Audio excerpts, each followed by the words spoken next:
Assalamualaikum warahmatullahi wabarakatuh.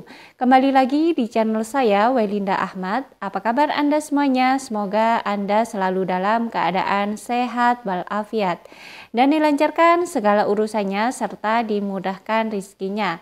Nah, di video kali ini saya akan memberikan informasi inilah nama-nama KPM PKH yang bantuan PKH-nya tidak cair di tahap yang ketiga nanti. Nah, ini perlu Anda ketahui agar tidak terjadi harapan palsu, sahabat YouTube. Kemudian di sini saya akan juga memberikan informasi 10 aturan baru mengenai KPM yang tidak cair atau tidak masuk data bayar di tahap yang ketiga nanti. Nah, seperti apa informasi penjelasan di video kali ini?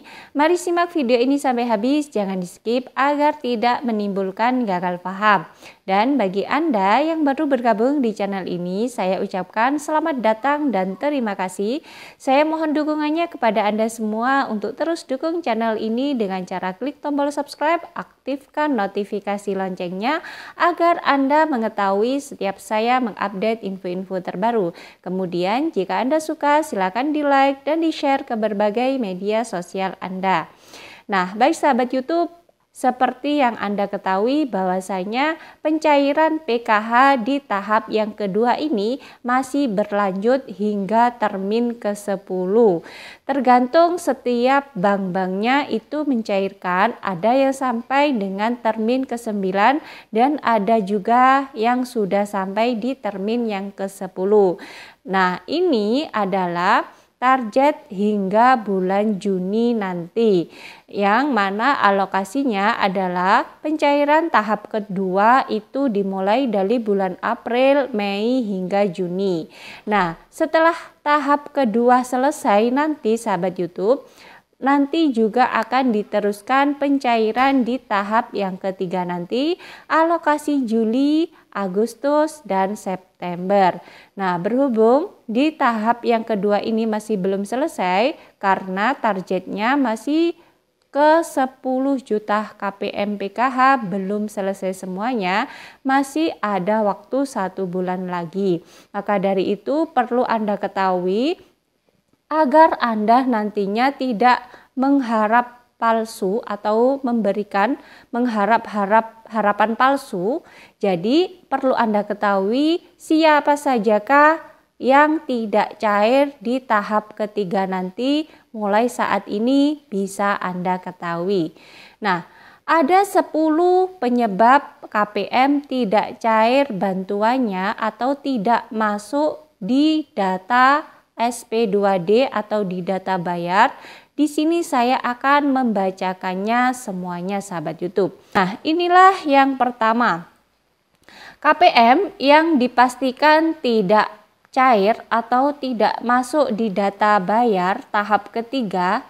Yang pertama adalah KPM datanya tidak badan antara Dukcapil dan DTKS. Jadi sudah sering saya terangkan di channel ini ya sahabat YouTube bahwasanya KPM yang datanya masih bermasalah antara di DTKS dengan Dukcapil maka tidak bisa cair di tahap-tahap berikutnya hingga data tersebut dibenahi. Kemudian yang kedua adalah pengurus ada di DTKS tapi anggota rumah tangganya tidak ada atau ada di DTKS namun bukan penerima bantuan sosial atau non-bansos. Jadi di sini saya terangkan lagi, nama pengurus di DTKS itu ada sahabat YouTube, tetapi anggotanya itu tidak ada atau ada di DTKS namun bukan sebagai penerima bantuan sosial atau disebut non-bansos. Kemudian hal yang ketiga adalah anggota rumah tangga ada di DTKS namun pengurus tidak ada di DTKS atau tercatat non-bansos. Nah, yang dimaksudkan adalah anggota rumah tangganya saja, misalkan anaknya, suaminya yang ada di DTKS. Kemudian pengurusnya, biasanya ibunya itu ya, tidak ada di DTKS atau tercatat sebagai non-bansos. Nah, ini yang menyebabkan bantuannya tidak bisa cair atau tidak bisa masuk di data bayar SP2D. Kemudian yang keempat adalah penyebab yang keempat, pengurus atau kepala keluarga terverifikasi tidak layak di SIKNJ online atau di DTKS disebabkan mampu, meninggal atau pindah, kecuali sudah diperbarui di data Dukcapilnya maupun di data DTKS-nya ya sahabat YouTube. Nah, apabila KPM tersebut itu sudah meninggal, maka itu nanti ahli warisnya bisa memperoleh bantuan sosial lagi. Tapi itu nanti kalau sudah ada perekrutan KPM baru, artinya ya mungkin tidak langsung saat itu juga ahli warisnya mendapatkan bantuan sosial ya. Kemungkinan nanti akan dimasukkan kepada bantuan sosial yang terbaru lagi. Jadi untuk yang pindah dan meninggal masih ada harapan ahli warisnya atau yang pindah tersebut itu mendapatkan bantuan sosial lagi di kemudian harinya.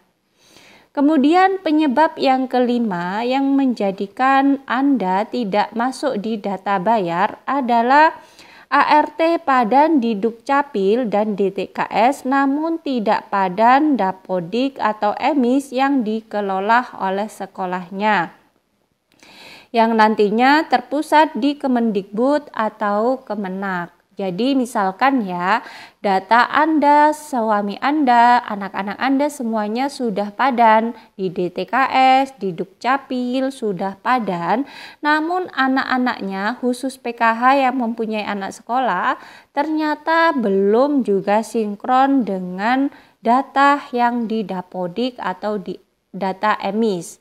Jadi ini menyebabkan juga bantuannya tidak cair di tahap-tahap selanjutnya hingga Anda membenahi atau meminta tolong kepada pihak sekolah atau operator sekolah untuk datanya dipadankan dengan Dapodik atau EMIS yang dikelola oleh sekolah masing-masing.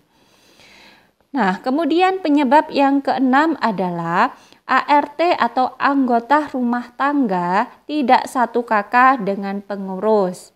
Disebabkan karena pindah luar kota, cerai hidup, cerai mati, pisah kakak, dalam artian TKW atau TKI belum melapor ke Dukcapilnya. Jadi bagi Anda semuanya yang termasuk ini harap segera melapor ke Dukcapilnya masing-masing ya, atau di daerahnya masing-masing. Kemudian penyebab yang ketujuh, pengurus padan Dukcapil, DTKS, EMIS namun gagal omspam karena beda data dengan data yang ada di bank. Jadi di sini sahabat YouTube yang dimaksud adalah mungkin beda huruf atau beda titik, beda koma, atau beda ada yang disingkat, ada yang ditulis nama lengkap. Nah, bisa jadi seperti itu. Jadi data yang di Dukcapil misalkan Muhammad, kemudian di banknya Muhammad. Nah, ini juga menjadi penyebab tidak bisa dicairkannya bantuan Anda atau Anda tidak bisa masuk di data bayar penerima bantuan PKH selanjutnya. Nah, ini harus dibenahi ya, agar data yang di DTKS bisa sinkron atau padan dengan data yang ada di bank atau tidak sampai terjadi gagal omspam. Kemudian penyebab yang ke-8, Anda tidak bisa masuk di SP2D atau di data bayar adalah anggota rumah tangga sudah tidak ada komponen. Artinya komponen PKH-nya sudah tidak ada. Maka bantuan Anda, hak akan dihapus atau dicoret atau tidak bisa cair lagi di tahap selanjutnya. Kemudian penyebab yang ke-9 adalah pengurus terbaca 1KK dengan SDM PKH, PNS, ASN, TNI Polri yang menerima bantuan PKH. Nah, artinya di sini Anda teridentifikasi 1KK dengan golongan-golongan ini. Artinya mungkin ya suaminya sudah diangkat PNS atau ASN atau PDKK, atau kemungkinan bisa jadi anaknya diangkat jadi Polri atau diangkat jadi pendamping PKH. Nah, itu bisa jadi ya, bisa kemungkinan ya. Nah, secara otomatis jika ini terjadi maka bantuannya Anda harus berhenti. Artinya tidak cair lagi di tahap-tahap selanjutnya. Kemudian penyebab yang terakhir adalah masuk data verifikasi dan validasi hasil geotagging atau SAGIS. Nah, hasil geotagging atau SAGIS ini dilakukan oleh para pejuang muda dan pendamping PKH yang kemarin telah memverifikasi rumah dan ekonomi parah KPM PKH, artinya mensensus ya. Nah, sedangkan geotagging ini dilakukan oleh PT Pos, yaitu memfoto rumah-rumah parah penerima bantuan PKH maupun bantuan BPNT. Nah, jika di sini ditemukan ternyata Anda sudah sejahtera, rumahnya sudah bagus, asetnya sudah banyak, maka secara otomatis nanti di pencairan berikutnya Anda tidak akan bisa cair atau Anda tidak masuk lagi di data bayar SP2D. Nah, itu ya sahabat YouTube 10 penyebab Anda tidak masuk di data bayar di tahap yang ketiga nanti.